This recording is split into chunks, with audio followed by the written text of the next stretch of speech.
सभी साथियों को मेरी तरफ से नमस्कार।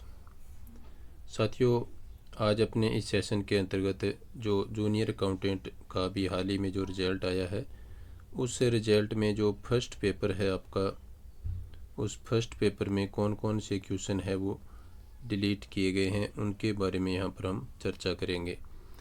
तो आइए आज का वीडियो अपने शुरू करते हैं और आप वीडियो को पूरा देखें और अपने क्वेश्चन मिलान करें कि कौन सा क्वेश्चन आपका डिलीट क्वेश्चन जो गलत था वो डिलीट हुआ है या सही था वो डिलीट हुआ है। तो आइए देखते हैं फर्स्ट पेपर जूनियर अकाउंटेंट 2023 की जो वैकेंसी है जिसका हाल ही में रिजल्ट आया है, उसमें फर्स्ट पेपर में जो डिलीट क्वेश्चन है उनको। तो साथियों, कुल इसमें फर्स्ट पेपर में 9 क्वेश्चन है वो डिलीट किए गए थे और कुल दोनों पेपर्स में है वो 23 क्वेश्चन डिलीट किए गए थे। तो यहाँ पर आप देख सकते हैं कि फर्स्ट पेपर में 9 क्वेश्चन थे और सेकंड पेपर में 14 क्वेश्चन डिलीट किए गए हैं। काफ़ी बड़ी संख्या में क्वेश्चन है वो डिलीट किए गए हैं। तो आइए शुरुआत करते हैं आज की वीडियो की और देखते हैं फर्स्ट पेपर में जो 9 क्वेश्चन डिलीट हुए हैं वो कौन कौन से हैं। तो पहला क्वेश्चन आपके सामने है, मास्टर पेपर का ये क्वेश्चन है, 15 नंबर क्वेश्चन। यहाँ पर ये हिंदी व्याकरण से संबंधित क्वेश्चन है। पूछा गया है, आग लगने पर कुआं खोदना लोकोक्ति का अर्थ है। तो साथियों, सबसे पहले तो ये कि ये आग लगने पर कुआं खोदना ये लोकोक्ति नहीं है, ये मुहावरा है। पहली मिस्टेक तो यहाँ पर ये है कि आग लगने पर कुआं खोदना ये लोकोक्ति नहीं है, ये मुहावरा है। इसके बाद में देखिए साथियों, नेक्स्ट जो इसमें है वो है, इसके जो ऑप्शन दिए गए हैं, इस क्वेश्चन को डिलीट किया गया है। तो किस कारण से डिलीट किया गया है? तो पहला ऑप्शन है तसल्ली से कोई काम करना, ये इसका आंसर नहीं था। इसके बाद में दूसरा ऑप्शन है विपत्ति आ जाने पर तुरंत समाधान खोजना, ये इसका आंसर था। और उसके बाद में जो सी ऑप्शन है विपत्ति आ जाने पर उसका निराकरण करना, ये भी इसका आंसर बनता है। तो एक क्वेश्चन के 2 आंसर यहाँ पर होने की वजह से ये क्वेश्चन है वो डिलीट किया गया है। और हो सकता है ये आग लगने पर कुआं खोदना ये एक मुहावरा है, ये लोकोक्ति नहीं है, इस वजह से भी इसको डिलीट किया जा सकता है। और इसमें जो चौथा ऑप्शन है जो आपका व्यर्थ भागदौड़ करना, ये इसका आंसर नहीं हो सकता। तो इस क्वेश्चन का जो पहली आंसर की आई थी साथियों, उसमें बी ऑप्शन है वो इसका आंसर माना गया था। और उसके बाद में आपत्तियां लगी होगी क्योंकि ये दोनों जो ऑप्शन है ये सेम आपको भावार्थ प्रदान कर रहे हैं, तो इसके चलते इस क्वेश्चन को डिलीट किया गया है। चलते हैं नेक्स्ट क्वेश्चन पर।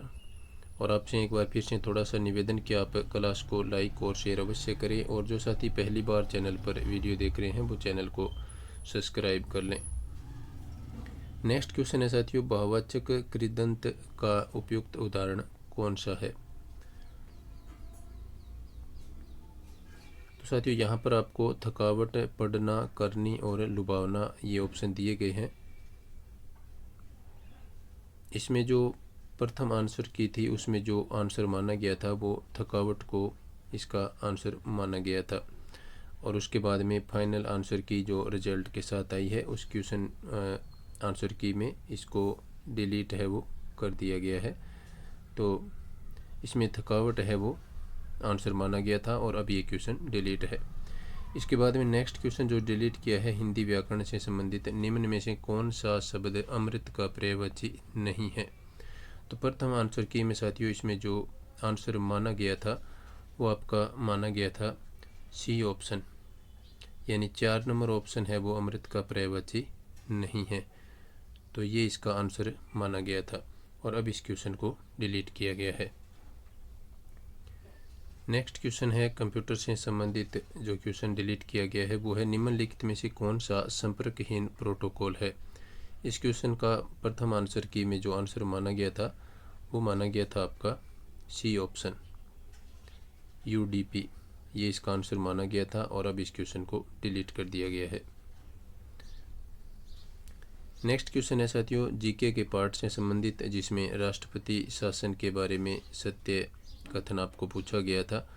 तो इस क्वेश्चन को भी डिलीट किया गया है क्योंकि इसमें माना जा रहा था कि इसमें जो आंसर माना गया है उसमें तारीख को लेकर के कोई इशू था, उसके चलते ये डिलीट किया गया है। 66 नंबर जो क्वेश्चन है साथियों, इसका प्रथम आंसर की में बी ऑप्शन है वो इसका आंसर माना गया था, जिसमें 1 और 3 ऑप्शन सही माने गए थे और अब ये क्वेश्चन है वो आपका डिलीट कर दिया गया है। नेक्स्ट क्वेश्चन देखते हैं। हिंदी व्याकरण से संबंधित एक बार फिर से एक और क्वेश्चन आपके सामने है। हिंदी व्याकरण के अब तक आपके सामने ये चौथा क्वेश्चन आ चुका है जो डिलीट हुआ है। तो इसमें आपको पूछा गया है साथियों, निम्न में से कौन सा शब्द दो उपसर्गों से नहीं बना है। तो इसमें आप देखें तो आसानी से आपको आंसर है वो मिल रहा था कि ए ऑप्शन है वो इसका आंसर था, और ए ऑप्शन ही इसका आंसर माना गया था। लेकिन ये डिलीट क्यों किया गया है? क्योंकि जो ए ऑप्शन है इसमें जो संधि विच्छेद करके जो उपसर्ग अलग किया गया है ये गलत था। इसका जो शुद्ध आपका संधि विच्छेद होता है वो होगा इसमें नी धन, इसमें बल आएगा, तो फिर इसमें रे का आगमन हो जाता है। जैसे कि एक नियम है संधि के अंदर कि ई के बाद में यदि विसर्ग है और आगे आपका घोष वर्ण आता है तो वहाँ पर विसर्ग है वो हलंत वाले रे में बदल जाता है। तो यहाँ पर इसमें ये जो संधि विच्छेद किया गया था ये त्रुटिपूर्ण था। इसका सही संधि विच्छेद है वो इस प्रकार से होगा। तो जो ऑप्शन इसका आंसर था वो ऑप्शन बाद में गलत साबित हुआ, तो इसके चलते इस क्वेश्चन को डिलीट किया गया था। चलते हैं नेक्स्ट क्वेश्चन पर, और नेक्स्ट क्वेश्चन आपके सामने है हिंदी व्याकरण का 5वां क्वेश्चन जो डिलीट हुआ है। 25 में से 5 क्वेश्चन डिलीट होना बहुत बड़ी बात है। तो इसमें साथियों आपको पूछा गया था कि वह नौकर से कपड़े धुलवाता है, वाक्य में कौन सी क्रिया है।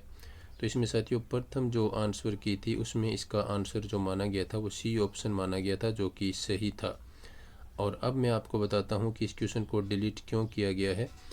जो इस वाक्य में जो क्रिया है उसमें आपको बताना था। तो इसमें प्रेरणार्थ क्रिया है प्राथमिक तौर पर अपने देखें तो जो आंसर पहले पूछा गया था वो सही था, लेकिन डिलीट इसलिए हुआ कि साथियों यहाँ पर जो सकर्मक क्रिया और अकर्मक क्रिया जो ऑप्शन दिए हैं जो कर्म के आधार पर क्रिया के ऑप्शन होते हैं, तो इसमें साथियों वह नौकर से कपड़े धुलवाता है, तो इसमें कपड़े है वो कर्म दिया गया है, तो ये एक तरह से सकर्मक क्रिया भी हो गई। तो एग्जामिनर ने यहाँ पर गलती क्या की कि उसने जो ऑप्शन बनाए हैं वो इसने कर्म के आधार पर जो दो ऑप्शन थे वो दोनों साथ में दे दिए। और जब आप संरचना के आधार पर क्रिया का कोई उदाहरण दे करके यदि आप पूछते हैं तो यदि आप वहाँ पर कर्म के आधार पर जो क्रिया के ऑप्शन है वो यदि पेपर में आप देंगे तो उनमें से आपको एक है वो ज़रूर ऑप्शन उसका सही होता है। तो यहाँ पर एग्जामिनर ने ऑप्शन है वो गलत दिए हैं। यहाँ पर उनको प्रेरणार्थ क्रिया और पूर्वकालिक क्रिया जो संरचना के आधार पर क्रिया के प्रकार हैं ये तो ठीक है, लेकिन यहाँ पर ये दोनों ऑप्शन उसको नहीं देने चाहिए थे, क्योंकि यहाँ पर सकर्मक क्रिया इसमें हो गई है जिसके चलते इसके दो आंसर बने थे। इसके चलते इस क्वेश्चन को डिलीट किया गया। कम से कम सकर्मक क्रिया तो उसको नहीं देना चाहिए था, जो दे करके उन्होंने एक क्वेश्चन के दो आंसर है वो कर लिए। तो यहाँ पर जो संरचना के आधार पर जो क्रिया के प्रकार है वो 7-8 प्रकार है। तो यहाँ पर सहजातीय क्रिया और नाम धातु क्रिया यदि दो नाम और दिए जाते तो फिर ये जो सी ऑप्शन प्रथम आंसर की में माना गया था वो बिल्कुल सही होता और ये क्वेश्चन डिलीट नहीं होता। तो यहाँ पर ये एग्जामिनर की थोड़ी सी आप कह सकते हैं कि सेंस में कमी के चलते और ऑप्शन की अधिकता के चलते ये क्वेश्चन डिलीट हुआ है, और हिंदी व्याकरण का ये डिलीट क्वेश्चन में 5वां क्वेश्चन था। अब इसके बाद में बात करते हैं कंप्यूटर से संबंधित आपका दूसरा क्वेश्चन जो डिलीट हुआ है वो है IDE इंटीग्रेटेड डेवलपमेंट एनवायरनमेंट से के लाभ क्या है। तो इस क्वेश्चन का प्रथम आंसर की में साथियों जो ऑप्शन सही माना गया था वो सी ऑप्शन सही माना गया था, और इसके बाद में फाइनल आंसर की में ये क्वेश्चन डिलीट हो गया क्योंकि इसमें जो एक से अधिक ऑप्शन है वो इसके आंसर हो गए हैं।